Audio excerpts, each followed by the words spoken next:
Good morning. So nato yung mga used clothes nga wala na nagamit. So ato ni siyang gihatag para sa mga biktima sa typhoon victims sa Canlaon City.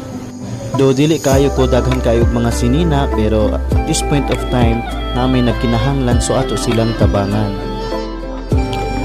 And then ato ni siyang isulod sa bag, and as per requested by the tourism office nga isulod siya og karton, so ato siyang gipangitaan og karton, then ato na siyang gisulod.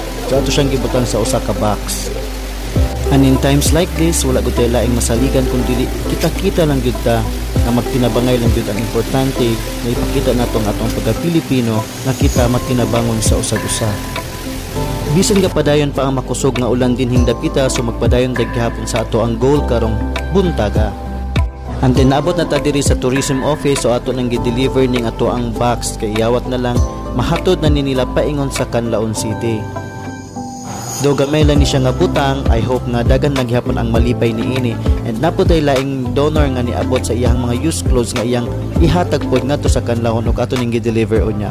Thank you so much.